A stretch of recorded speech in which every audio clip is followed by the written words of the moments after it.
Hello pretty people and welcome to another Tuesday with me, Jordy, aka King George, the host of this wonderful channel that you're in. So it's already June, which means it's Pride Month. For those of you who don't know, Pride Month is the month that celebrates LGBT people. I am LGBT because I'm gay. And because of Pride Month, I'm going to be making an LGBT-related video every Tuesday. So buckle up because it's going to get very gay up in here. In today's video, I want to talk about my experience being gay, and I want to talk about how I realized I was gay, how I came out, how my mentality regarding gay people and other LGBT people has evolved through time. So I guess I realized I was gay around age 3, maybe, something like that, when I got a crush on a fellow classmate. I didn't think it was unnatural or anything, but I did find it weird that guys only got crushes on girls and girls only got crushes on guys, and I was not falling into that mold. So I didn't tell anybody really, and I kept it to myself. Later on, as the years passed by, I would also find other men attractive, so I was pretty sure that I wasn't completely straight.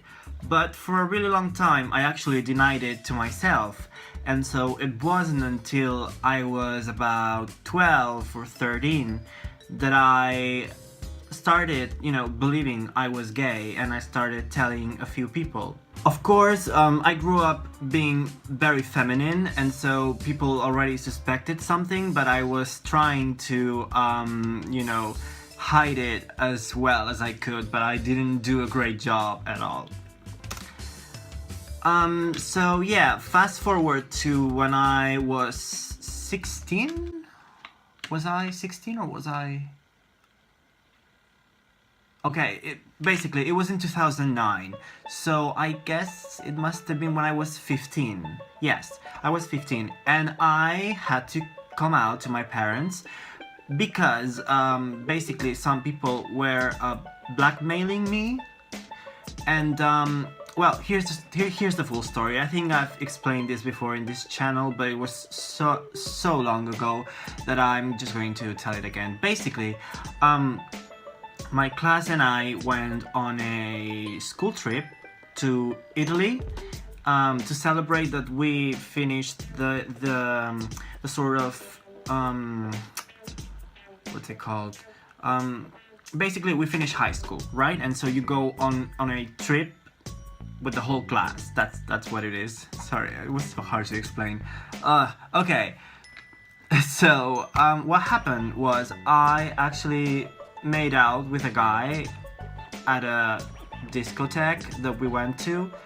To be fair, I didn't really find the guy very attractive, but my friends kind of pressured me into it, and I don't know, it was, I was out of the country and I was still young, and I guess I sort of felt pressured to do it, and so I guess I kissed him, and we just started making out. It was not very enjoyable because he was not attractive at all. But anyway, my point is that a lot of people who didn't know I was gay, or who hadn't had a confirmation that I was gay, started telling people in my town and saying that I had made out with a guy.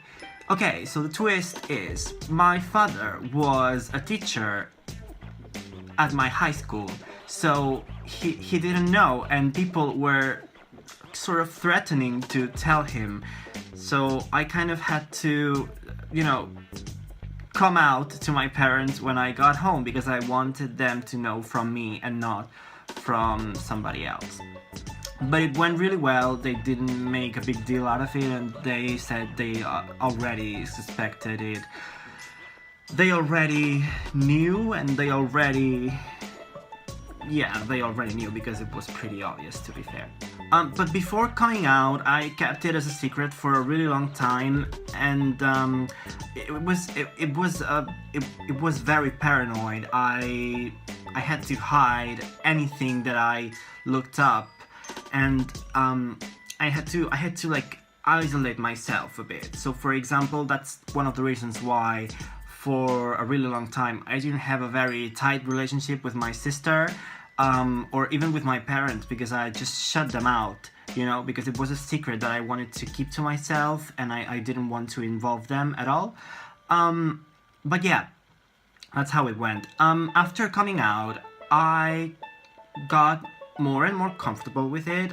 It was definitely a weight off my shoulders, and yeah, I could speak about liking guys openly, and I could just speak my mind about it, which was great.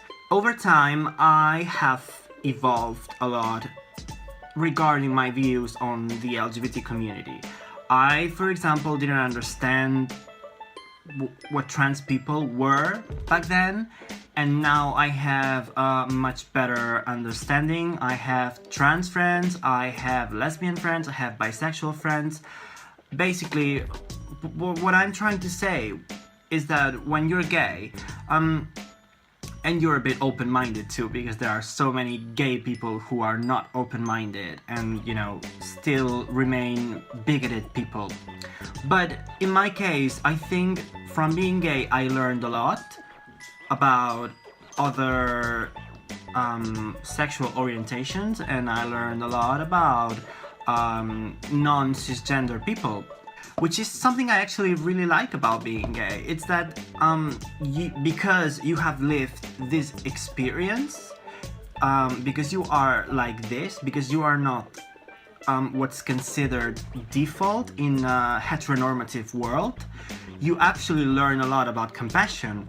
And so I think that's something that a lot of gay people share, and that's why I think gay people, well, not just gay people, LGBT people are really good people, because we have lived through struggle, and so we develop a compassion that many straight people don't get to.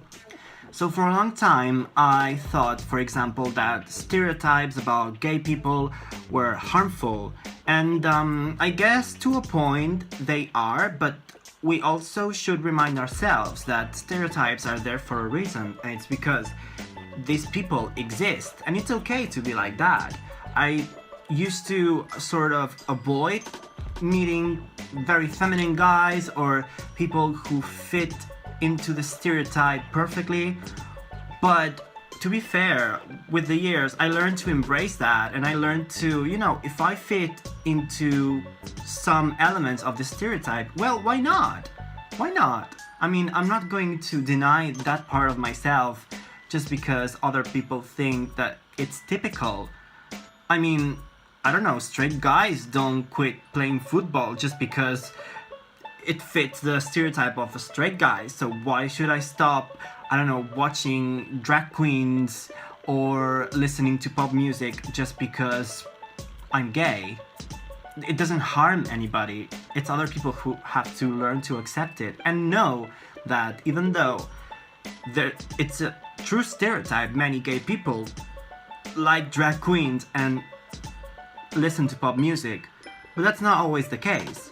It's also the case many times, but it's not always the case, and that's the beauty of diversity. There's people who fit into the stereotype, and there's people who don't, and of course there's people who fit in some ways and don't fit in some others. And I'm sure that, the more you get to know people, the more you see that we don't really fit into a stereotype anyway, because there's much more to us than that. But if we do fit into the stereotype sometimes, that's okay.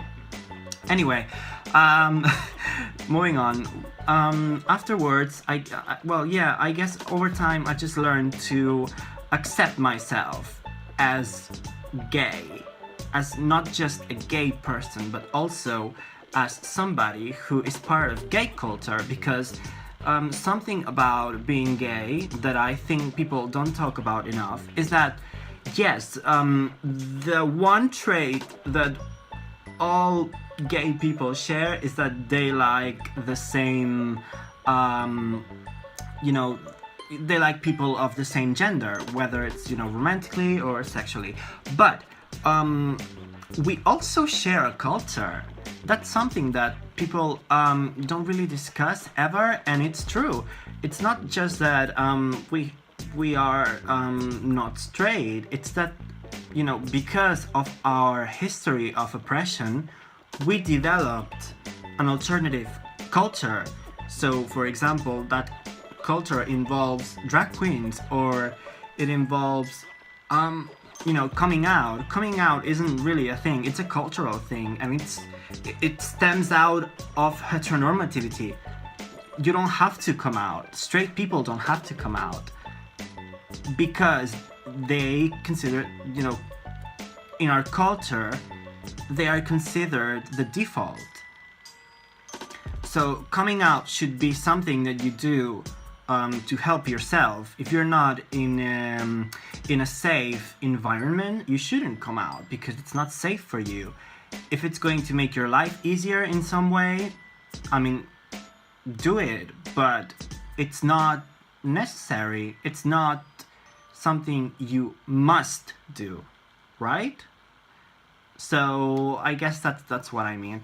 Basically, what I'm trying to put across here is that being gay is so much more than liking people of your same gender. There's a whole set of cultural elements that come with it. You know, coming out, gay culture, and heteronormativity in general. You don't see yourself represented. You have a harder time dating. There's so much more to it than just liking the same gender. So yeah, that's what that's at least how I have experienced being gay. I guess it changes a lot depending on many factors, your age, the place you were born in, of course, because it's still illegal to be gay in so many countries. So I know that I had a really good experience with it, and I am very lucky. And that's just goes for anybody inside the LGBT community. It's for trans people, it's for bisexual people. We all face different struggles, but that's my point. The LGBT experience is much more than just the attraction or the gender identity that you have. It comes with so many more elements that are purely cultural and that are caused by heteronormativity or, you know, cisnormativity. I think I'm going to stop the video here because I basically explained everything I wanted to explain, and I will talk about some of the issues that I've mentioned, and I'm going to talk about some more in the following weeks, since it's Pride Month, and I'm really excited for that because it's really a topic that I love talking about. I love being gay. I am very grateful for being gay. I'm very proud of being gay, and I wouldn't change it for a thing. And so we reached the end of the video. I hope it doesn't get too long, but I love talking about LGBT people and LGBT culture and LGBT issues. So I'm probably going to enjoy making these videos a lot. So I'm excited. So yeah.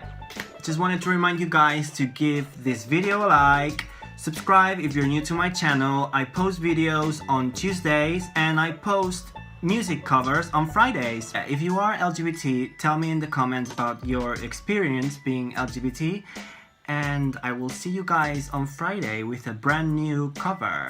Have a very gay day. Sorry, I mean an extra gay day. And I will see you guys next week. Bye!